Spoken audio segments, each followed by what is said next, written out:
Access consciousness. The life-changing, limit-busting, mind-opening solution to all your problems and worries. Is it all it's cracked up to be? Or is it all a bit of a scam?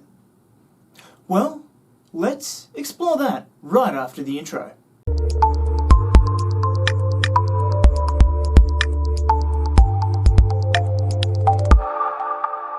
So, the quick answer is no, with a but. And what a big juicy but that is. Access, in my eyes, is not a scam.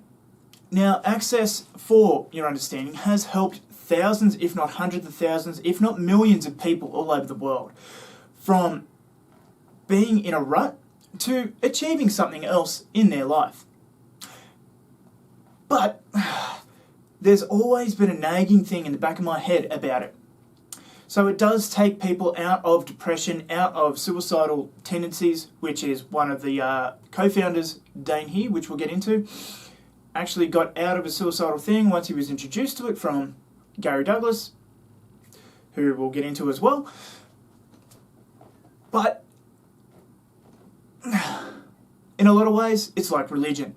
And that's what I have the issue with, is it's always a sense of there's something else. There's more. You're never complete. So, Access, for those who don't know, is a system that is based on a whole bunch of tools that you can use to enhance your life. Now, do these tools make a lot of sense, or is it all a bit of a scam, as some people really seem to think it is? Well, let's dive into it. So, basically, you have one, what we'll get into is the bars, as many people's first instance into Access consciousness. From there, you go on to Foundation, where you learn the foundation tools and everything you should need to know about Access.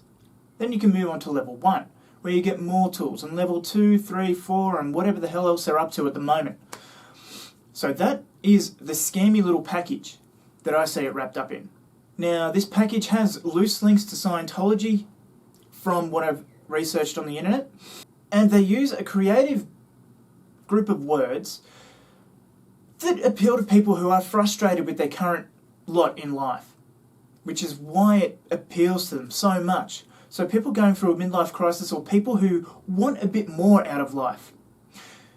Now, I was under the influence of Access for a little bit. I haven't actually met Gary or Dane themselves. I never got that far into it, but I know a lot of people who have. And they worship these guys. They worship these guys and what they have created. And I mean, for very good points, they do help people get past some stuff to a degree.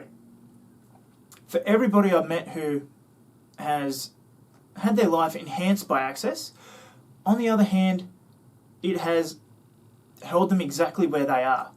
So I know people who have been unable to let go of issues, even though they've done classes upon classes, spent thousands and thousands of dollars on these things.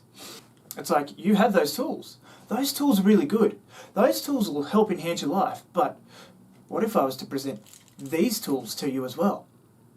You've got those ones, they're cool, but whoa, look at these ones. Aren't these shiny? You want these tools too, don't you?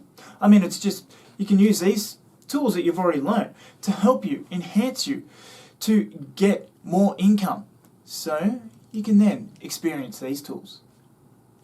But only if you pay. And that is one of the biggest problems I have with it. It is more or less a pay-to-win system. And if you see my app reviews, you know I hate paying too much for things that aren't all they're cracked up to be. There is no crime being committed. These techniques are good, but these guys, without calling them a fraud, now please note that these are all my opinions on it. Having experienced other therapies, other modalities, and all that sort of stuff, going back to the Access stuff, it takes the glimmer off. Once you peel back the layers a little bit, you start to see something else. So, let's get right into it. A lot of the things with Access are borrowed, but yet no credit is given to the original idea, technique, or whatever. Because to them, it's as it's never existed before. Never existed before the creator Gary Douglas has channeled it. So let's talk about Gary, Children Are Sexy, Douglas. So legend has it that he was a realtor that was going through, a bit of a rough time. Divorce and whatnot, which, that's okay. People grow apart, people come together for different reasons, as well as they move apart for different reasons. So no fault there. And he lost a lot of money in that process as well. Now, there are people who say that the IRS or whatever, the American tax people were after him. But, whatever. I don't know. I can't speculate on that. So we'll just go with what is fact. So, that's not so uncommon. Now, he came to a breakthrough when he realised that working for other people wasn't working for him. And that his only choice was to do this wacky, crazy, wild stuff we call access. Now, that's actually lifted from one of the manuals that they have. And once he started in that direction, everything began to change. How interesting. So, where did this come from? How did access come to be? So, according to the Access Bars manual, the pivotal, and for many the first interaction with access that people will have, he asked a question, and he stayed in the question, meaning that he was open to whatever would come his way rather than get defined looking for a defined answer. Now, this part I have no problem with. In fact, this part is nothing really new or groundbreaking and can be found in many old spiritual books, even such the law of attraction. Ask for what you want, have no defined answer, and you'll find some sort of solution to it. But this led him to a massage therapist who he was asked to channel for. Now, I don't know whether he was giving the massage or the massage therapist was massaging him or something.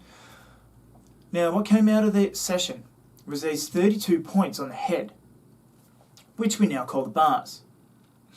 This information didn't exist in reality before Gary channeled it. And the debate about just where he channeled it from is just as juicy as well. There seems to be a lot of older articles on the internet that claim that he channeled it from Rasputin. Now, but that has since been forgotten and omitted, and most seem okay with the fact that the origin story of the bars has changed slightly and can change so easily. So that's one of the first problems I have, is that things change so easily. It's just like, oh, okay, that's not working. Shit, well, we better change that. And another problem with the bars there is too that they are really closely placed to acupressure points on the head. Now, having studied acupressure as well as kinesiology and stuff like that, where you're using meridians, you're using acupressure points, I'm not saying that they are, for legal reasons, but if we have a look closely here, side by side, and if we just slowly start to merge those two pictures together. Anyway, so then, does the bars work? Yes, if you feel that acupressure works, because it's very much the same way. I've actually had pretty good results using the bars in practice, so it works. For me, for some people, maybe not everyone. But if nothing else, if it doesn't help change your life radically, it at least puts you in a pretty relaxed mood. Most people I've had often go to sleep or process while they're having a bar session.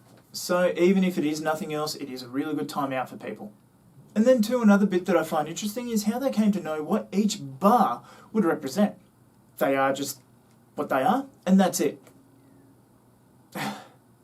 Access relies on questioning things, but don't question these. So that is the bars, one of the most pivotal aspects of access. And a lot of people's first dealings with, or access to access, if you will.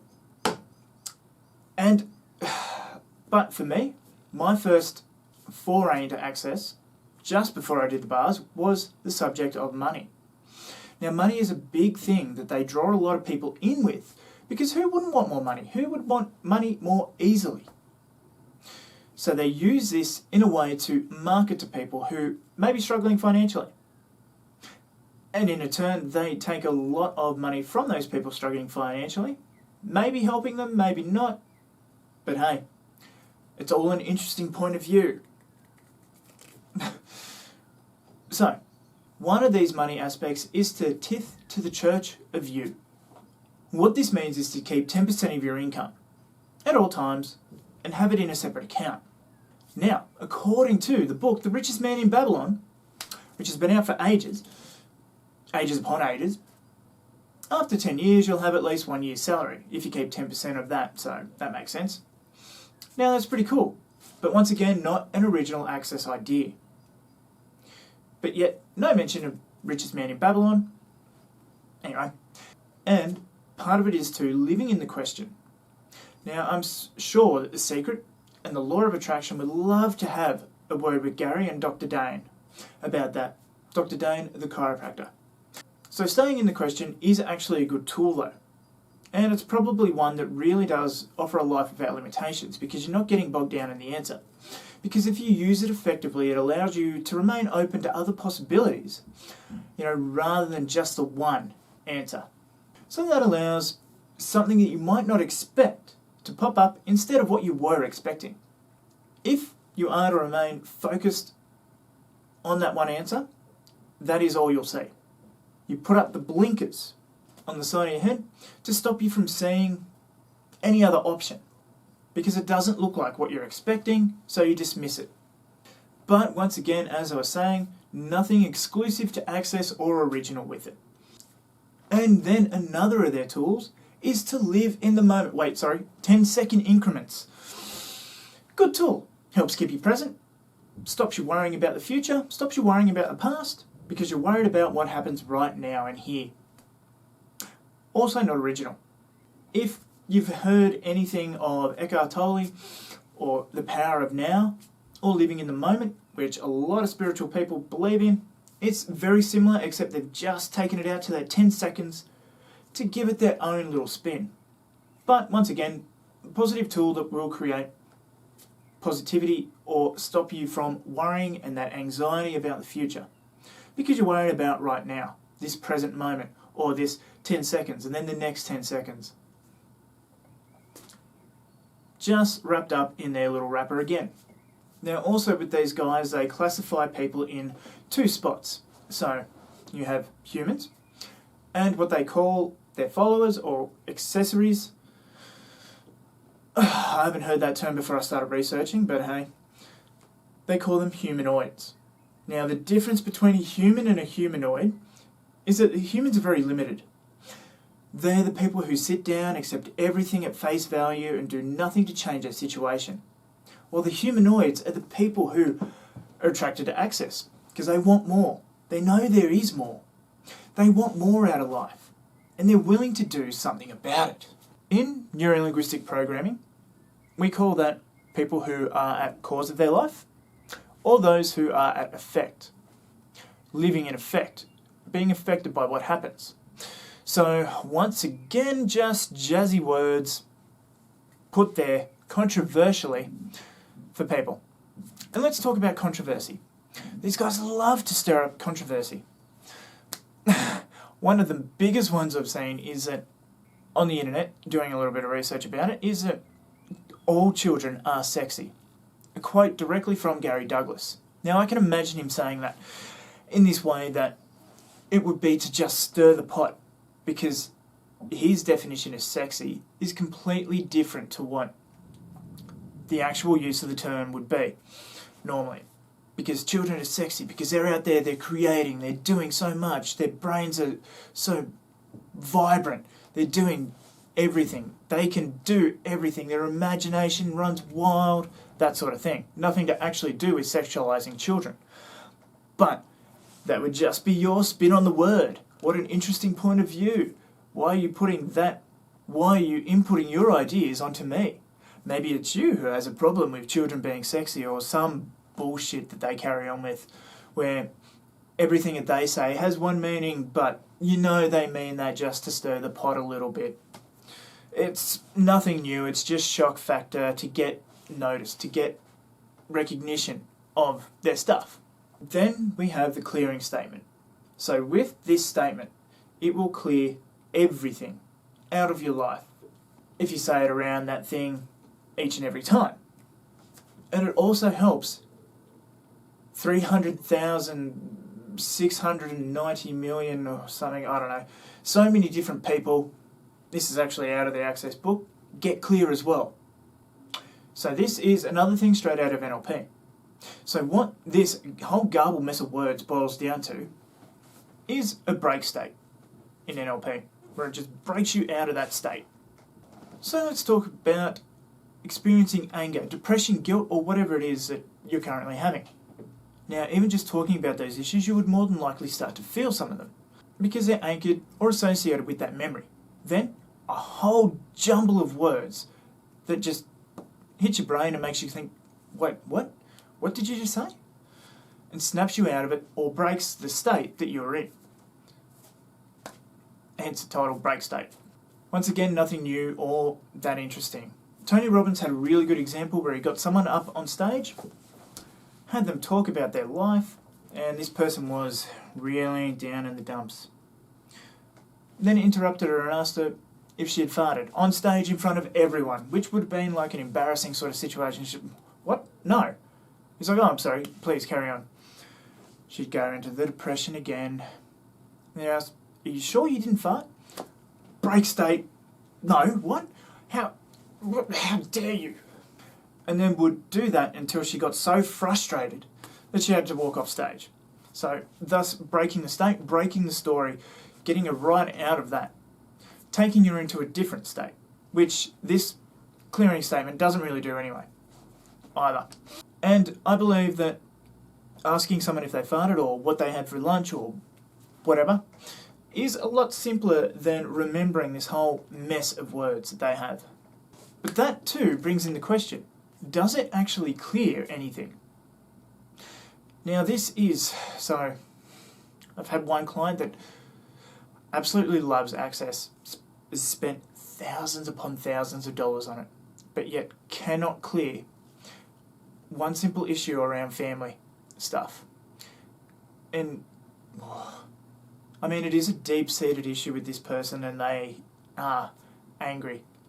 And you can see and hear it every single time they come in. And I mean, I have actually helped to more just with NLP than anything that Access has done.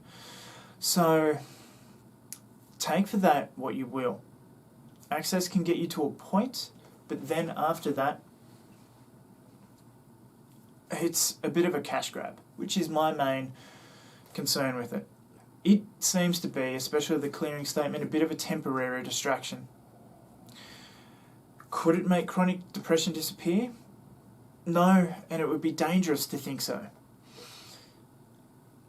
Doing Access will make you feel really good. Doing it on someone and then having them right there then and then will make you feel, I've done it. I've helped this person. How great is this? And at that point in time, they're probably feeling really good as well. But what happens when they go home, when they go back to the environment where the depression exists? It can take someone right up and then right down, and that is a problem with it. Now, the manual for the bars goes through what each and every single one of these things goes through. And as I said before, clearing so many people, 300 odd thousand or whatever the hell that number is. I'll put it up here. And it's a clever trick to keep you using it. Because who doesn't want depression to disappear off the face of the earth?